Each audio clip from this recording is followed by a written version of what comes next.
colligative property, next heading. These are the properties which depends only on number of moles of non-volatile solid particle present in a solution. कितना number of moles हमने add किया है, clear, कितनी उनकी molarity है, molarity क्या उनका concentration, सिर्फ इस पे डिपेंड करेंगे. They are independent of nature like size, molar mass, charge. हम Mg2+ ऐड कर रहे हैं, Na+ ऐड कर रहे हैं, Sb+ ऐड कर रहे हैं, कोई फर्क नहीं पड़ता. कितने नंबर ऑफ मोल्स ऐड किए सिर्फ उस पर डिपेंड करेगा. colligative properties, there are 4 colligative properties. relative lowering of vapor pressure, first one जो हम ऑलरेडी देख चुके हैं पहले. elevation in boiling point, second depression in freezing point, third and the osmotic pressure is last one, fourth. इन्हें हमें detail में देखना है.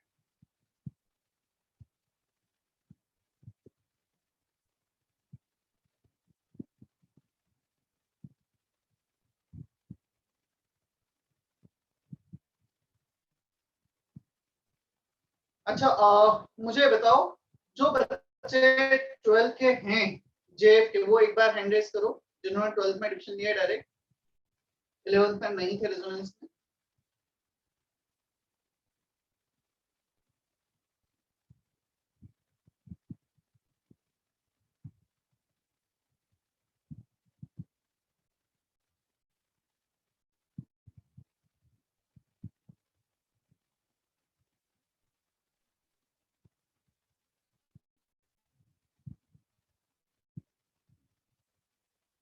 तुम 8 बच्चों ने हैंड रेज किया. 8 में से मुझे ये बताओ चैट बॉक्स में लिखकर कितने बच्चे केमिकल बॉन्डिंग का पीरियोडिक का लेक्चर अटेंड किया है अब तक, जो रिवीजन लेक्चर चल रहे हैं. यस नो लिखकर बताओ जल्दी से चैट बॉक्स.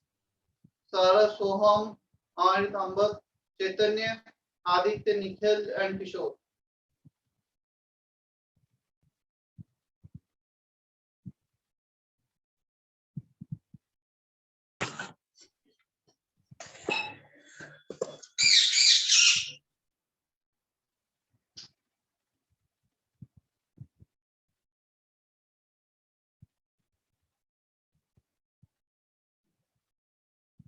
देखो ये रिवीजन लेक्चर्स इवनिंग में रखे गए हैं. इवन आई थिंक बॉन्डिंग का पूरा रिवीजन हो भी गया है ऑलमोस्ट कंप्लीट. फिर पीरियोडिक का हो गया, बॉन्डिंग का हो गया. दोनों चैप्टर बेसिक्स हैं जो हमारा नेक्स्ट चैप्टर स्टार्ट होने वाला है, इसलिए उनके रिवीजंस रखे गए. क्लियर. पूरा इनऑर्गेनिक केमिस्ट्री स्ट्रॉन्ग करने के लिए पीरियोडिक बॉन्डिंग स्ट्रॉन्ग होना बहुत जरूरी है. काफी बच्चों ने अटेंड भी किए, बट जिन्होंने अटेंड नहीं किए, स्पेशली जो बच्चे 12th में ज्वाइन किए, आई डोंट नो क्यों नहीं अटेंड की. तुम्हारे लिए स्पेशली लेक्चर्स रखे गए थे. और अच्छी बात है, जैसा बोला गया था रिवीजन सबका ही होगा. तो जो 11th में ऑलरेडी यहाँ पे थे उन्होंने भी काफी लोगों ने अटेंड किए.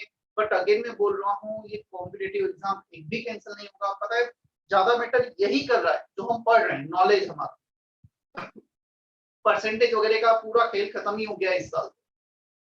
कि क्या परसेंटेज होंगे 10th में, 12th में क्या होगा हमसे. मतलब किसी भी कॉम्पिटिटिव एग्जाम में 12th के परसेंटेज एक तो काउंट भी नहीं होंगे. 12th का परसेंटेज मैटर भी नहीं करेगा. ये भी पक्का है कि एग्जाम्स अभी तो ये भी नहीं फाइनल है कि एग्जाम होगा नहीं होगा, कितने सब्जेक्ट का होगा 12th का भी. तो थोड़ा सा यही ज्यादा मैटर कर रहा है जो हम कर रहे हैं. कॉम्पिटिटिव एग्जाम्स यही तुम्हारा कैरियर डिसाइड करने वाला है. और जैसा पहले भी बोला गया है, बहुत सारे बच्चे हैं जो बेसिकली होप ही छोड़ चुके हैं कि हमें तो करना ही नहीं, छोड़ दो, हमसे नहीं होगा. तो एटलीस्ट उनसे मच बेटर पोजीशन पे कि हम एटलीस्ट कुछ कर रहे हैं. थोड़ा सा एक्स्ट्रा एफर्ट डालोगे तो जो कंपटीशन थी ऑलरेडी 50% 60% पे जा चुकी. हमें थोड़ा ही एक्स्ट्रा एफर्ट डालना है कैरियर बनाने के लिए. थोड़ा सा फोकस कर लो. सारी चीजें जो हम हमारे एंड से कर सकते हैं वो कर रहे हैं डेफिनेटली. पीरियोडिक बॉन्डिंग का रिवीजन हुआ. नेक्स्ट वीक से फिजिक्स मैथ्स के भी कुछ रिवीजन लेक्चर्स लगेंगे. और केमिस्ट्री में भी जहां जिस टॉपिक में मुझे लगेगा कि इस चैप्टर के स्टार्ट होने के पहले इसका जरूरी है, तो वो लेक्चर लग दो, मतलब लगते रहेंगे.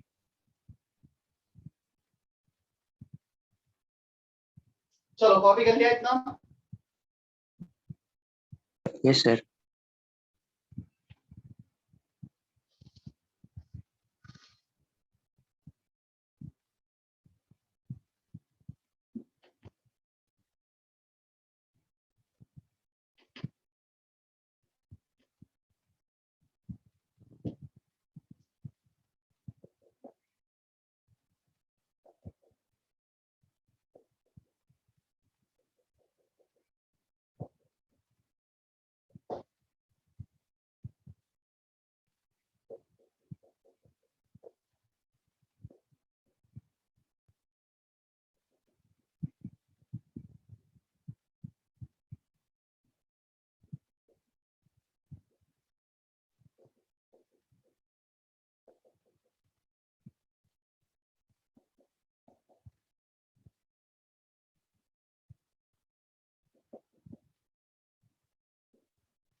चलो कॉपी भी कर लो, मैं एक्सप्लेन भी कर देता हूँ। On addition of non volatile solid particle boiling point of a solution decrease, एक minute, vapour pressure decreases, boiling point increases. इसको थोड़ा सा एक एग्जांपल लेके एक्सप्लेन करता हूँ। हमारे पास एक वेसल है, यार इसमें कुछ हमारे पास प्योर सॉल्वेंट था। अब ये जो प्योर सॉल्वेंट था, one of the definition of boiling point, it is the temperature at which vapor pressure is equal to the surrounding pressure। क्या हमने ये डेफिनेशन पढ़ा है चैतन्य?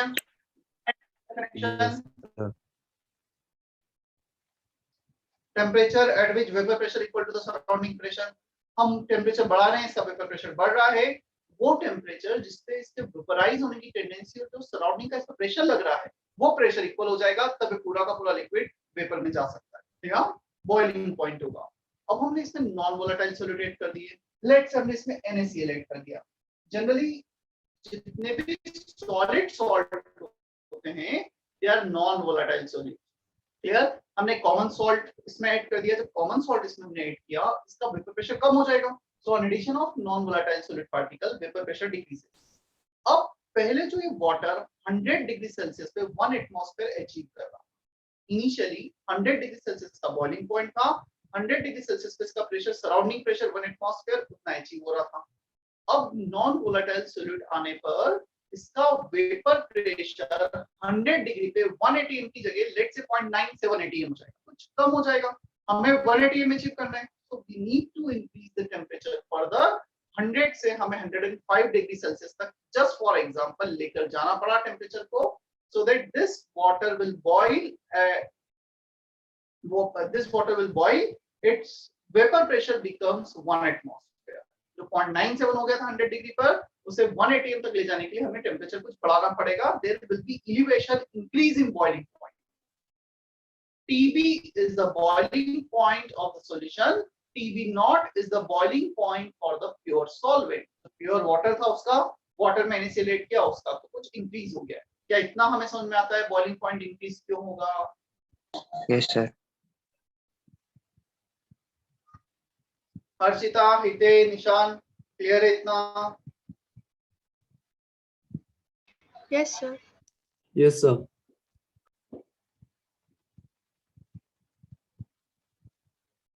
Vapour pressure versus temperature graph, ये ग्राफ होता है एक्सपोनेंशियली इंक्रीजिंग, कुछ इस मैनर। हमने प्योर सॉल्वेंट का ग्राफ ड्रॉ किया सबसे पहले,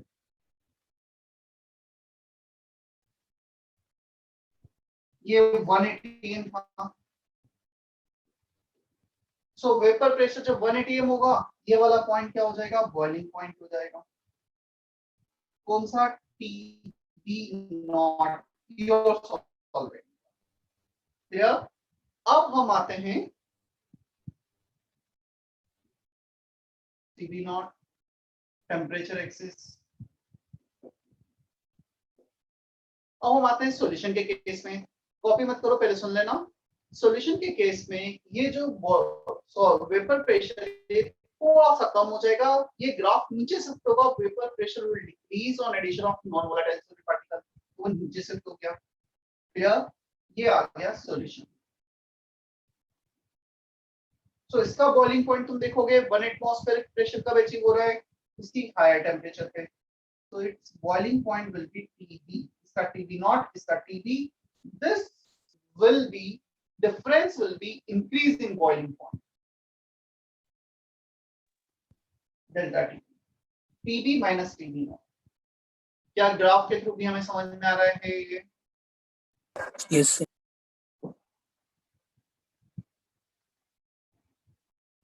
कॉपी करो, फिर इरप्ट करके मुझे इसके बाद इसका मैथमेटिकल रिलेशन लिखना है।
कॉपी करो, पूरा एक्सप्लेन करता हूँ।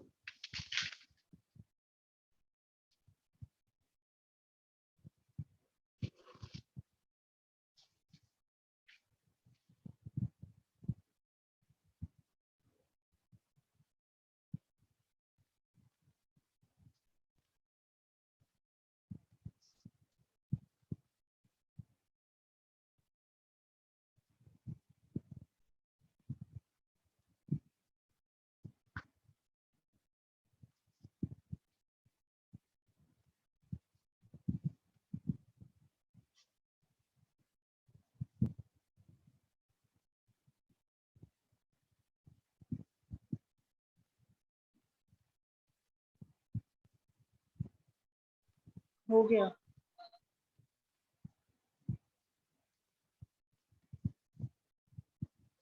Elevation in boiling point delta TB is directly proportional to molality. ये practically observe किया गया है। More the number of moles of solid particle per kg of the solvent, greater will be elevation in boiling point. जितना ज्यादा हम solute को add करेंगे in 1 kg of the solvent, उतना ज्यादा elevation in boiling point होगा. So it is proportional to molality. Proportionality constant आ गया Kb. यहाँ पे लिखा है for non electrolyte which cannot dissociate or associate. यानी हमने NaCl लिया, तुमने 1 मोल है, तुम काउंट कर रहे हो 1 मोल पर केजी, बट पता चला सॉल्यूशन में जाके वो Na प्लस अलग, Cl माइनस अलग, तुम्हारा 1 मोल 2 मोल्स में कन्वर्ट हो, तो उस केस में एक और यहाँ पे टर्म आ जाएगा, तो ये काउंट करेगा यदि एसोसिएशन डिसोसिएशन है तो किस फैक्टर से नंबर ऑफ पार्टिकल चेंज हो रहे हैं। तो हम अभी बात कर रहे हैं ग्लूकोज, यूरिया जो एसोसिएट डिसोसिएट नहीं हो सकते हैं, जो आयोनिक कंपाउंड नहीं है, कोवेलेंट कंपाउंड उनके लिए इसमें थोड़ा सा चेंज करके आयोनिक के लिए भी कर देंगे। तो मोलालिटी को डिफाइन कर दिया है फर्दर यहाँ पर, जो पहले भी किया था, number of moles of solid particle on wait of solvent in KG. Kb is all called molal elevation in boiling point constant, इसे कहा जाता है molal elevation in boiling point constant. यदि हम मोलालिटी को 1 ले रहे हैं तो Kb and delta Tb both are same. Kb is equal to elevation in boiling point. Here it is also called ebulioscopic, EBBULISCOPIC, ebulioscopic constant भी कहा जाता है। Here both are same. Kb के नाम है, Kb का जो वैल्यू होता है, इसका कैलकुलेशन मुझे ध्यान नहीं कि कभी पूछा जाएगा, but yes formula is there in NCERT, तुम्हें पता तो होना ही चाहिए। RTB square by 1000 LV are universal gas constant, TB boiling point, 1000 LV is latent heat of vaporization, से यूनिट होगा जूल पर ग्राम, और यदि R को कैलोरीज में ले रहे हो तो इसको कैलोरी पर ग्राम में ले लेना। RTB square as it is, 1000 as it is, सिर्फ ये जो होता है latent heat of vaporisation joule per gram में, और ये होता है जूल पर मोल में। सो मोलार मास से डिवाइड करोगे तो जूल पर ग्राम में आ जाएगा। यहाँ पे मोलार मास आ गया, डेल्टा एच वेपराइजेशन, इसका यूनिट होता है जूल पर मोल। और ये मुझे अब बताने की जरूरत नहीं है कि लेटेंट हीट ऑफ वेपराइजेशन क्या होता है। एक मोल को वेपराइज करने में जितना भी एनर्जी लगेगा उसको हम बोलते हैं लेटेंट हीट ऑफ वेपराइजेशन। 1 ग्राम को वेपराइज करने में जितना एनर्जी लगेगा वो होगा लेटेंट हीट ऑफ वेपराइजेशन। ये लेटेंट हीट और ये एंथैल्पी ऑफ वेपराइजेशन। पर मोल डिफाइन होगा, पर ग्राम डिफाइन, दोनों सेम ही है, सिर्फ उनके जो यूनिट्स है वो थोड़े डिफरेंट है। क्या यहां तक क्लियर है सभी को? यूनिट बता दो केबी का क्या होगा? Anyone? What should be the unit of KB?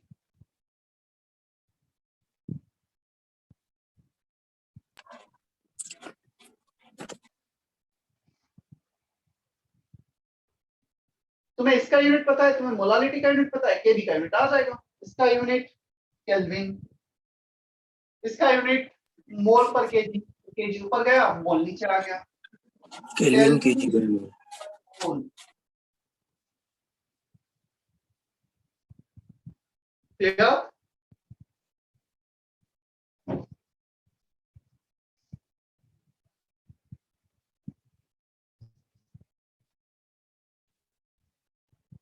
Is that okay? Yadnesh, Yash, Aditya, Vineet?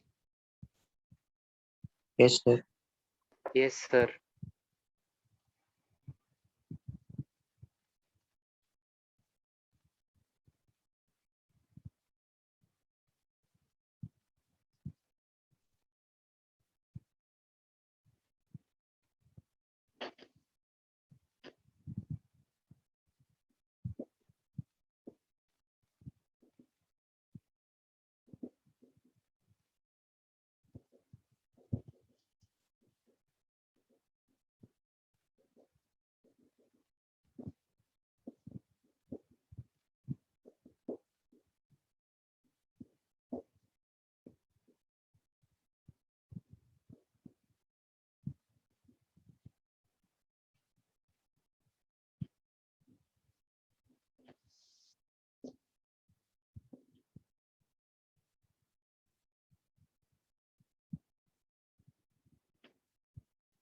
By chance यदि इलेक्ट्रोलाइट एसोसिएट या डिसोसिएट होता है, कुछ NaCl ले लिया, डिसोसिएशन हो गया है, कुछ भी लिया, तो उसमें एक फैक्टर एक्स्ट्रा आ जाता है इसी फॉर्मूले में I, which is called want of factor। ये भी हमें डिटेल में देखना है बाद में कैसे कैलकुलेशन।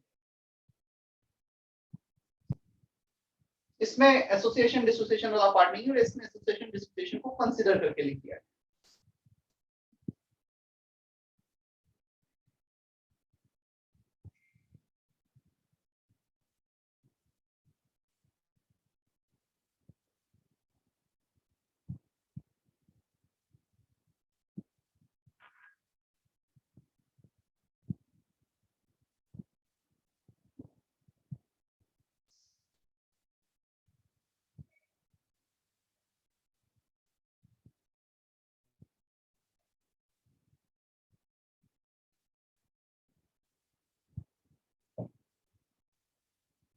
वांट ऑफ फैक्टर अब तक हमने डिफाइन नहीं किया है, मैं रिपीट कर रहा हूं, ये हमें डिफाइन करना बाकी इसी चैप्टर का पार्ट है, पहले कहीं भी नहीं है।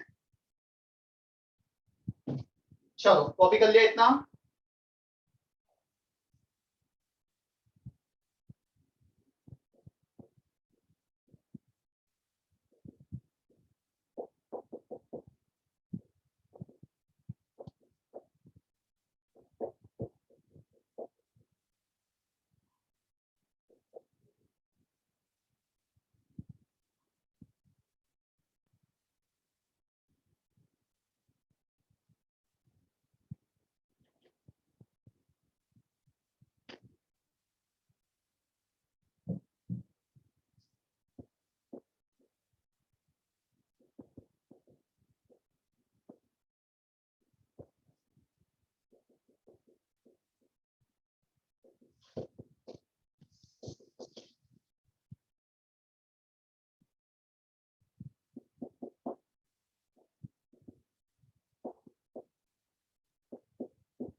कॉपी करो फिर एक्सप्लेन करता हूँ।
सर वो नीचे क्या रखा है सबसे लास्ट में?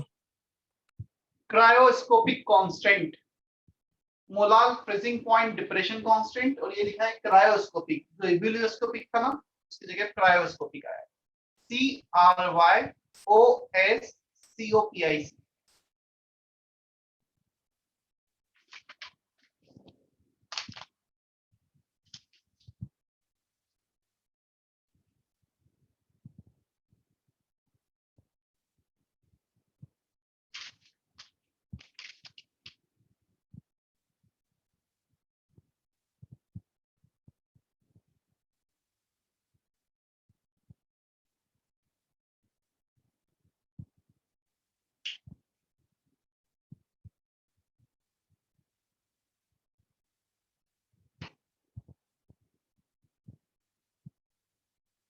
चलो कॉपी कर लिया है।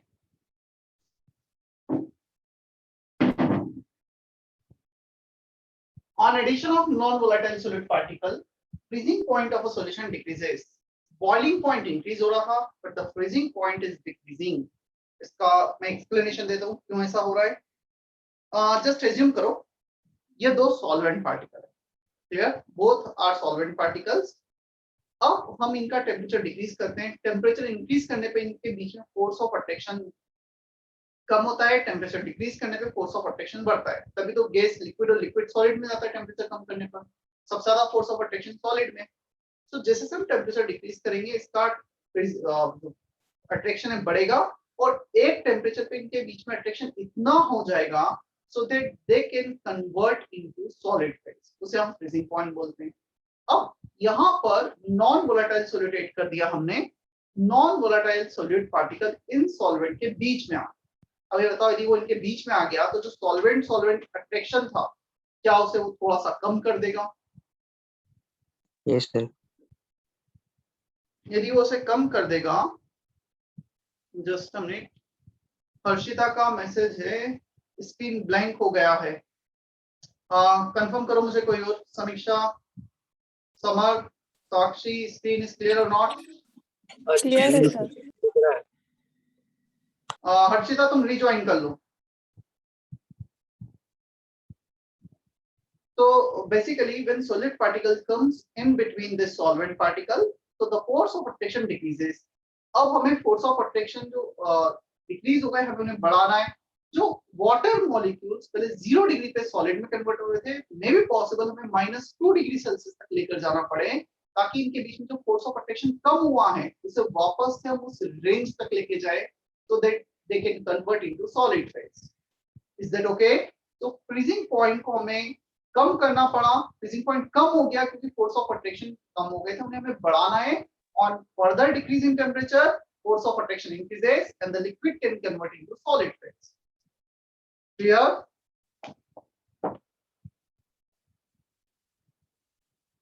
सिमिलर वे में इसका है जैसा डेल्टा टीबी था, उसमें टीबी नॉट बाद में आ रहा था क्योंकि बॉइलिंग पॉइंट बढ़ रहा है। यहाँ पे टीएफ नॉट पहले आ रहा है, ध्यान रखना। Freezing point of pure solvent पहले आ रहा है, वहां पे बाद में आया था boiling point of pure solvent. Clear? So जैसा वो मोलारिटी के प्रोपोर्शनल था, ये भी मोलारिटी के प्रोपोर्शनल। वहां पे प्रोपोर्शनलिटी कांस्टेंट के बी था, यहाँ पे के एफ हो जाएगा। फॉर इलेक्ट्रोलाइट, नॉन इलेक्ट्रोलाइट के लिए वॉन ऑफ फैक्टर पिक्चर में आ जाएगा। इसको molar freezing point depression constant बोल रहे हैं। उस टाइम था बॉइलिंग पॉइंट पर फ्रीजिंग पॉइंट। ये क्रायोस्कोपिक कांस्टेंट से भी जाना जाता है। And the value of Kf R TF square by 1000 LF और RTF square molar mass upon 1000 delta H fusion. तो बताएगा LF क्या होगा यहाँ पर? latent heat of fusion. latent heat of fusion. Fusion, ये जूल पर ग्राम में, ये जूल पर मोल में, तो molar mass. R universal gas constant, ये फ्रीजिंग पॉइंट, बाकी सब तुम्हें पता ही है। इसके नीचे लिख लेना केफ। केफ का यूनिट भी सेम होगा जो केबी का था, केल्विन केजी पर मोल। तो इसका केल्विन, इसका मोल पर केजी, तो केजी आएगा और मोल नहीं आ जाएगा। सब कुछ सिमिलर है दोनों का।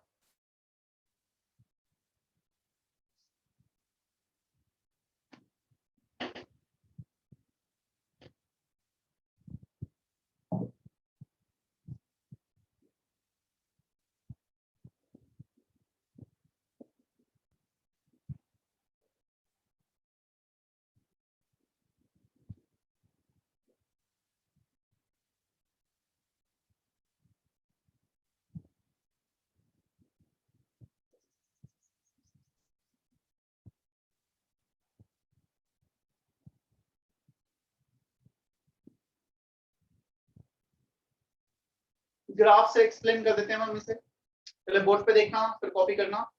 ये सॉल्वेंट का वेपर प्रेशर वाला ग्राफ था जो लास्ट केस में यूनिट ड्रॉ किया था।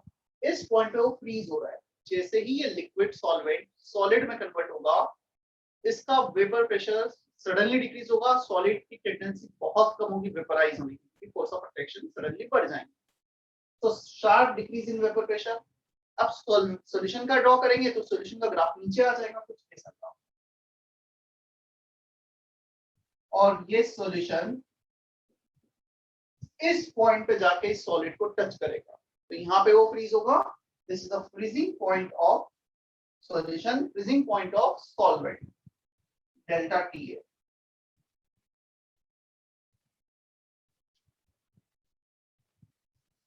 नीचे वाला ग्राफ सॉल्यूशन का, ऊपर वाला सॉल्वेंट का। सॉल्यूशन का वेपर प्रेशर। सर ग्राफ एक बार फिर से एक्सप्लेन कीजिए ना। कहां पर? ये वाला देखो, मैं फिर से ड्रॉ Yes, करता sir. हूं। Vapour pressure versus temperature. ये ग्राफ था किसका? सॉल्वेंट का। जैसे ही वो फ्रीज हुआ इस पॉइंट पे, लेट से वो फ्रीज हो गया, तो उसका जो वेपर प्रेशर है, there is a sharp decrease in vapour pressure, क्योंकि सॉलिड वेपराइज होने की टेंडेंसी काफी कम होगी। यहाँ पे वो सॉलिड बन चुका है। तो ये सॉलिड, ये लिक्विड, इसके लिए pure solvent. Is that okay? Yes, sir. अब सॉल्यूशन का ग्राफ नीचे शिफ्ट होगा। नीचे शिफ्ट होगा क्योंकि उसका वेपर प्रेशर कम होगा, तो वो कुछ ऐसा शिफ्ट होगा। इस पॉइंट पे जाके वो सॉलिडिफाई होगा, इस ग्राफ से टच करेगा। उसके बाद दोनों ग्राफ सिमिलर वे में नीचे चलेगा। तो ये वाला फ्रीजिंग पॉइंट किसका हो गया? सॉल्यूशन का। और ऊपर वाला सॉल्वेंट का। तो ये सॉल्वेंट का फ्रीजिंग पॉइंट, ये सॉल्यूशन का freezing point. TF0 minus TF, decrease in freezing point. अभी क्लियर है क्या?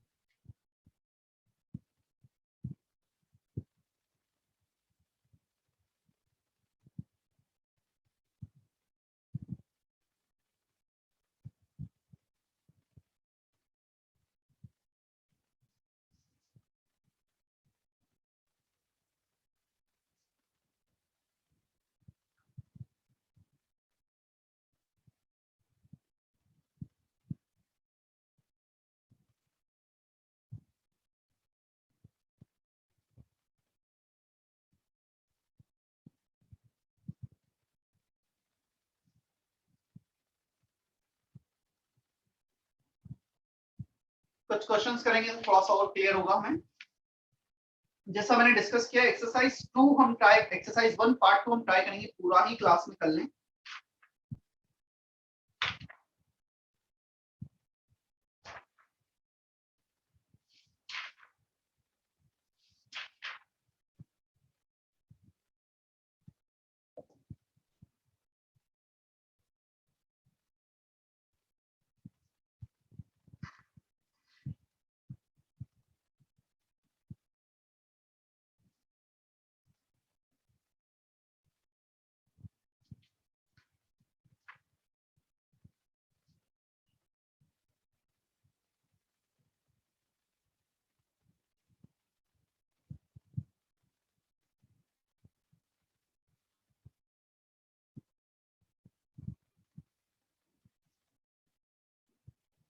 Section J, page number 44.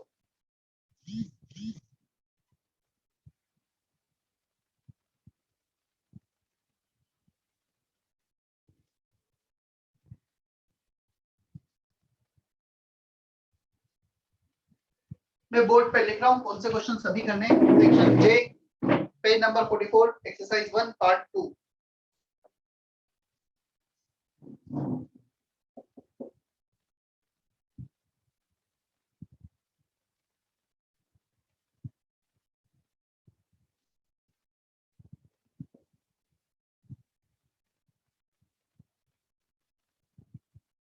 J1, J2, J6, these 3 questions. Exercise 1 part 2.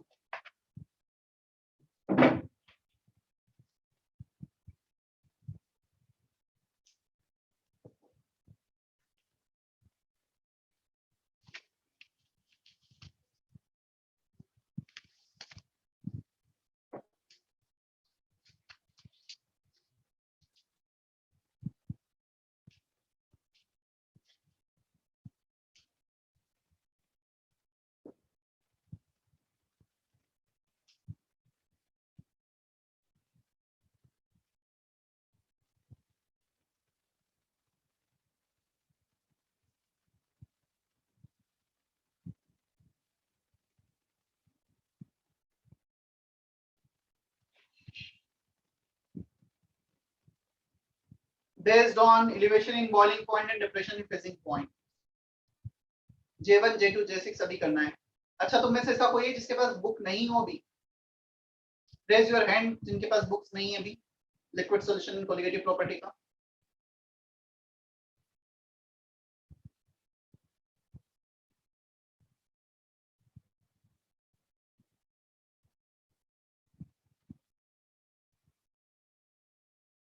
और क्या रीजन है नहीं होने का? सेंटर से कलेक्ट नहीं किया, अभी क्या हुआ है? इसका एक्सरसाइज का कॉपी मैंने भेजा है ग्रुप पे, नहीं भेजा है? भेजा है सर। ठीक है, मतलब ई कॉपी तो होगा ना जिनके पास हार्ड कॉपी नहीं है?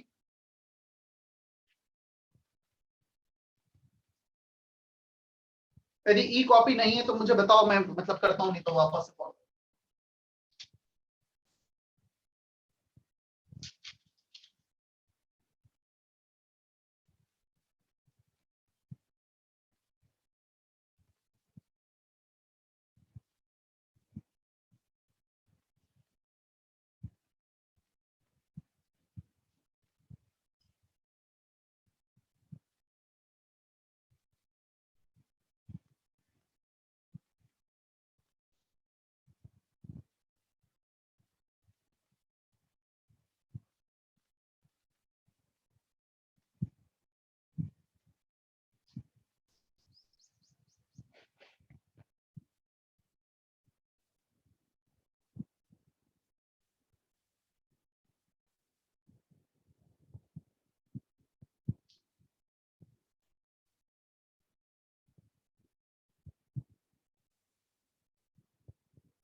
सर यस, सर वो केएफ और केबी में वो टेम्परेचर केल्विन में लिखना होता है ना? हाँ, मतलब डिफरेंस यदि तुम ले रहे हो तो केल्विन में लो, डिग्री सेल्सियस में लो, क्या फर्क पड़ना है उससे। और केएफ केबी की यूनिट में टेम्परेचर केल्विन में है। हाँ, यदि तुम ये वाला फॉर्मूला यूज करो तो वहां पे केल्विन में लेना होगा।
चलो J1 सॉल्व करता हूँ मैं बोर्ड पर।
देखो J1 में सबसे पहले यूरिया के लिए दे रखा है delta TB is 0.25, 100 and 0.25 degree Celsius उसका बॉइलिंग पॉइंट है। 100.25 होना चाहिए था 100 वाटर का।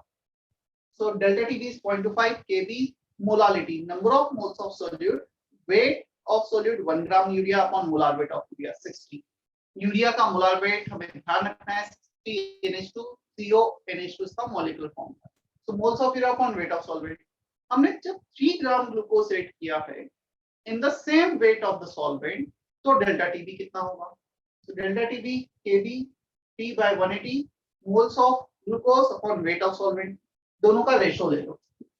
ये कांस्टेंट कैंसल, ये कैंसल, 0.25 अपॉन डेल्टा टीबी, ऊपर बचा 1/60, ये भी 1/60 आ रहा है 3/180, ये भी कैंसल, मतलब ये दोनों इक्वल हो गए। सो वही बॉइलिंग पॉइंट होगा जो यूरिया वाले सॉल्यूशन का होगा। आंसर इज डी J1 का। क्या हमें इतना समझ में आता है?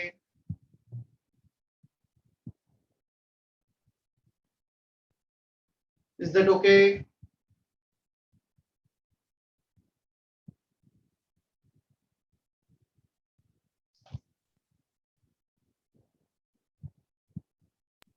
Sir yes. सर हम डायरेक्टली भी तो बोल सकते थे ना क्योंकि वो नंबर ऑफ मोल्स इक्वल है और वो प्रॉपर्टी सिर्फ नंबर ऑफ मोल्स पे डिपेंड करती है। हाँ बोल सकते हो, उसमें भी कोई इशू नहीं। मतलब नंबर ऑफ मोल्स दोनों की सेम, कि वही हुआ है बेसिकली। ये पहला क्वेश्चन था इसलिए मैंने पूरा डिटेल में लिख के बताया है। अदरवाइज मुझे तुम क्वेश्चन पूछते डाउट तो मैं शायद तुम्हें क्वेश्चन पढ़ के आंसर बता देता और एक्सप्लेन कर देता। इसलिए मैंने थोड़ा सा डिटेल में चला गया, ये सेम कैंसिल कर दो, बाकी वैसे भी कर सकते। J2 elevation in boiling point was 0.52 degrees Celsius when 6 gram of compound X was dissolved in 100 gram of water. Sure.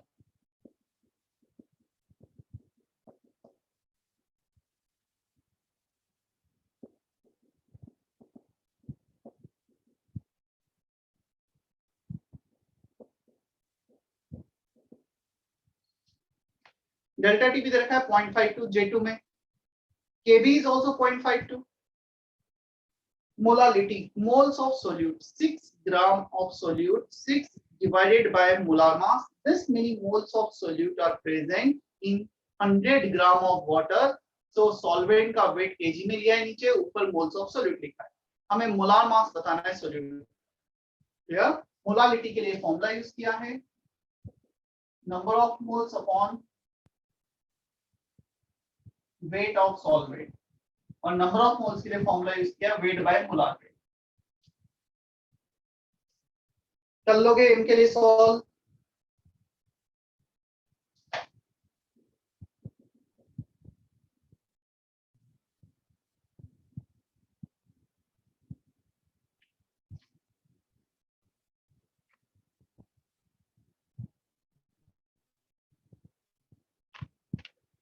I am waiting for J6.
चलो J6 बता दूं मैं।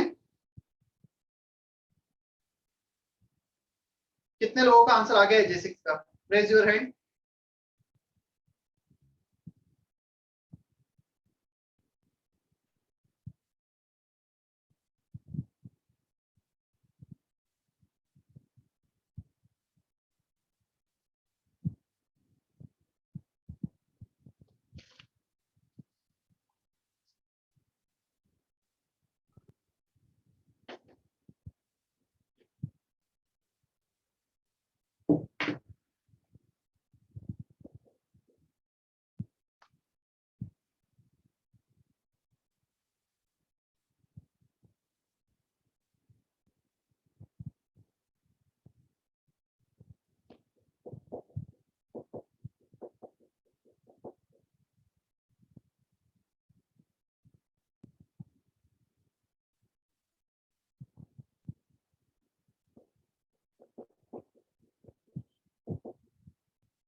देखो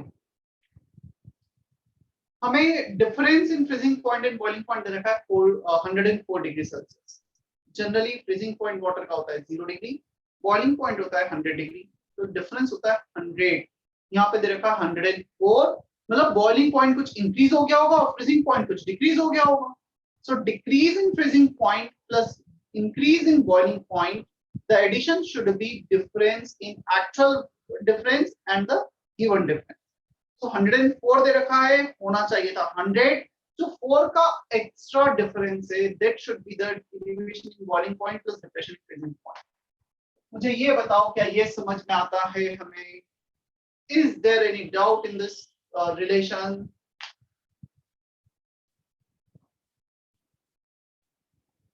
क्या हमें इतना क्लियर है? अजिंक्य, अथर्व, समीक्षा?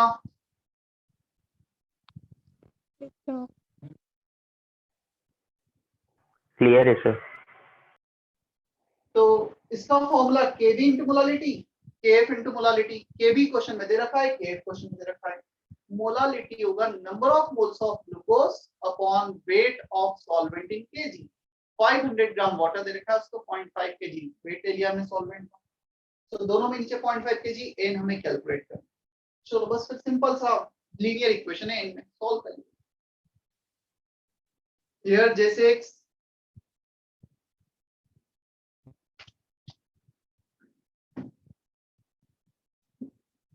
सर यस सर वो वहां पर 2.38 होगा ना?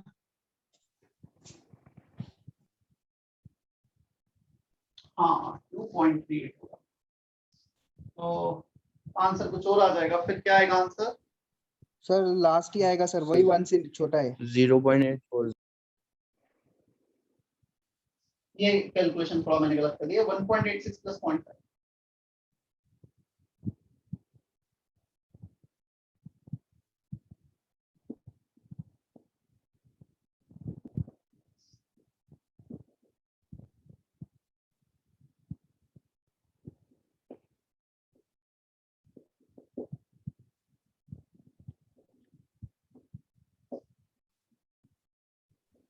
सर वो रिलेशन एक बार वापस आए। कौन सा relation? TB plus TF is equals to 4। फिर से बोलो। सर वो फर्स्ट लाइन में वो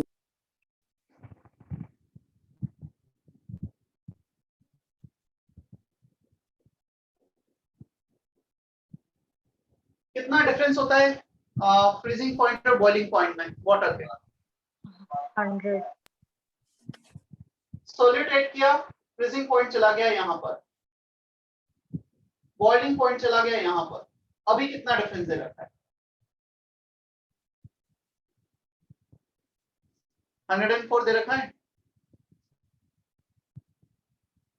यस सर। ये वाला पार्ट और ये वाला पार्ट मिलकर कितना रहा होगा यदि ये 100 है तो? 4। क्लियर है अभी? Yes sir.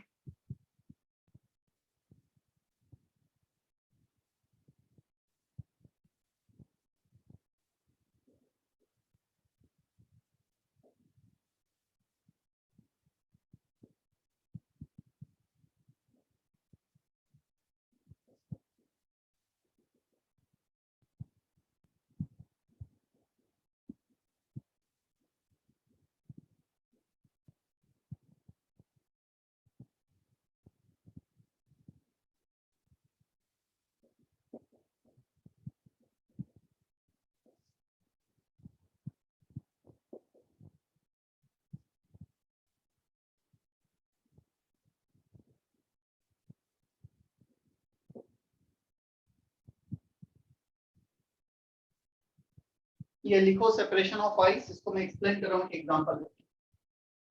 सर ये थर्ड प्रॉपर्टी का ही पार्ट है।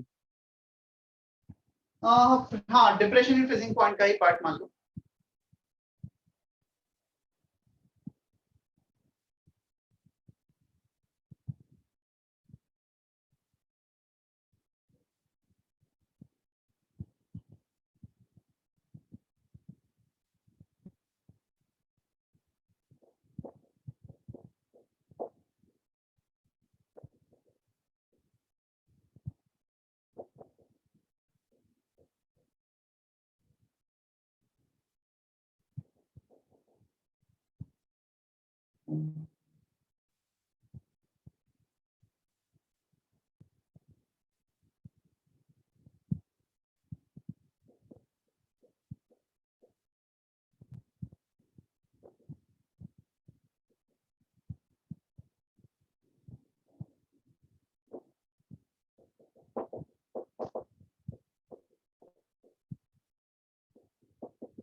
ये क्वेश्चन है बुकलेट का J8 ही क्वेश्चन है, उसको मैं एग्जांपल के फॉर्म में सॉल्व करवा रहा हूँ। तुम्हें पूरा एग्जांपल लिखना है।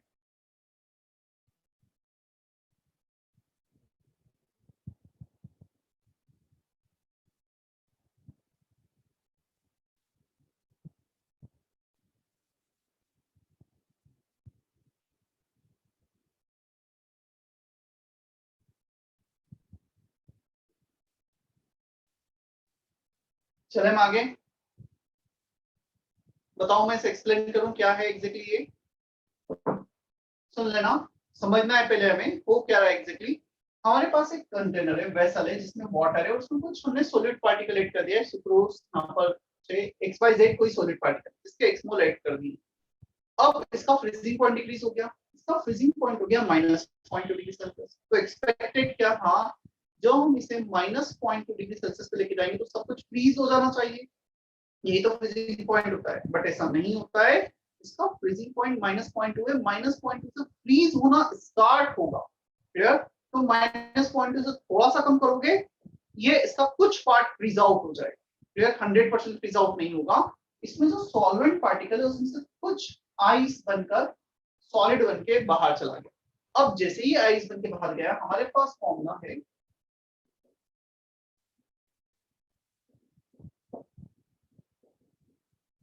ये फॉर्मूला है Kf into molarity, moles of solid upon weight of solvent. Kf उतना ही है, सॉलिड के मोल्स सॉल्यूशन में ही प्रेजेंट है, ये प्रॉपर्टी उनकी। और क्यों सॉल्यूशन में प्रेजेंट होते हैं वो हमेशा, क्योंकि सॉल्यूशन में उनकी रैंडमनेस, डिसऑर्डरनेस ज्यादा होती है, एंट्रोपी ज्यादा होती है। तो सेकंड लॉ के अकॉर्डिंग ये फेवरेबल होते हैं कि वो सॉल्वेंट में रहे। तो सॉलिड पार्टिकल कभी भी फ्रीज आउट नहीं होंगे आइस के साथ, वो इसमें ही रहेंगे। तो सॉलिड के मोल्स सेम, सॉल्यूशन में केफ सेम, बट सॉल्वेंट का वेट कुछ सॉलिडिफाई होके बाहर चला गया है। यदि सॉल्वेंट का वेट बाहर चला गया है, इसका मतलब ये कम हो गया, डिनोमिनेटर कम हो गया, मींस ये पूरी क्वांटिटी इंक्रीज हो गई, डेल्टा टीएफ इंक्रीज हो गया। डेल्टा टीएफ इंक्रीज होना मतलब फ्रीजिंग पॉइंट का फर्दर डिक्रीज होना, जो -0.2 था कुछ और कम हो जाएगा, -0.22 पे चला जाएगा, -0.23 पे चला जाएगा। तो मेरी टेम्परेचर फर्दर -0.22 -0.23 पे करोगे और आइस सेपरेट हो गया, फ्रीजिंग पॉइंट फर्दर डिक्रीज हो गया। तो एक कंटीन्यूअस प्रोसेस है, फ्रीजिंग पॉइंट धीरे धीरे कम होता चला जाता, 100% फ्रीज आउट नहीं है। तो फ्रीजिंग पॉइंट इतना दे रखा है, इसको एग्जांपल में कुछ है -0.25 पे आओगे तो कितना आइस सेपरेट हो चुका हो। क्या ये केस सभी को समझ में आता है कि क्या बोलना चाह रहे हो? Yes. चलो अब हमें करना क्या है, इसका जो इस टेम्परेचर पे हम पहुंच गए, इस फ्रीजिंग पॉइंट से नीचे चले गए, यही अब फ्रीजिंग पॉइंट, नया फ्रीजिंग पॉइंट हो गया होगा। तो डेल्टा टीएफ -0.2 प्लस डिक्रीज आएगा तो +0.25। केएफ हमें नहीं दे रखा है इस क्वेश्चन में, केएफ का वैल्यू वैसे पानी के वाटर के लिए होता है 1.86, इंग्लिश में दे देता हूं KF 1.86। Molality, number of moles of solute x mole upon weight of solvent in kg। Assume करो 100 ग्राम में से कुछ ग्राम y ग्राम, क्लियर, क्या रहा होगा, y ग्राम सेपरेट हो गया होगा।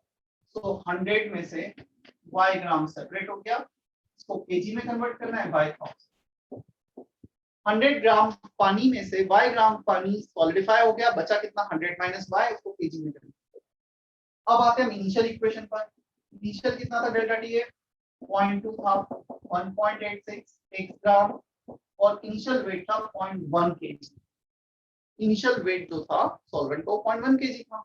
यहाँ पे कुछ कम हो गया, दोनों में सब कुछ सेम, सिर्फ डिनोमिनेटर डिफरेंस आएगा, तो इसलिए ये डिफरेंस आएगा। इतना क्लियर है हमें? क्या इतना क्लियर है? रेशो ले लो और y को कैलकुलेट कर लो कॉपी और सॉल्व भी कर लो। अच्छा, पहले कुछ होमवर्क दिया गया है क्या अब तक?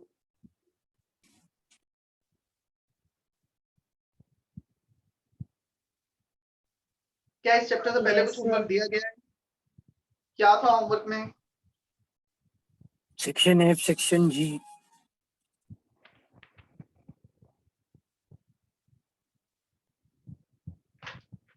चलो, मैं आज होमवर्क नया ऐड नहीं कर रहा हूं क्योंकि अभी इसमें वॉल्टो फैक्टर वाला केस बचा हुआ है, तो मैं नेक्स्ट लेक्चर में थोड़ा सा ज्यादा होमवर्क दूंगा।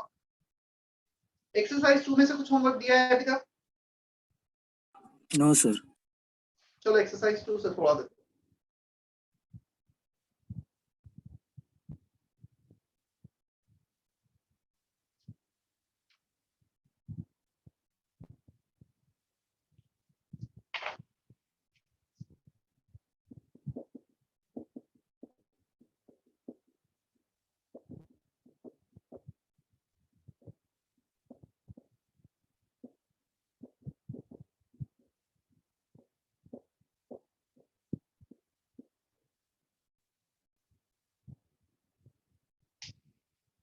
Exercise 2, part 1, part 2, both up to question number 8, 16 question homework.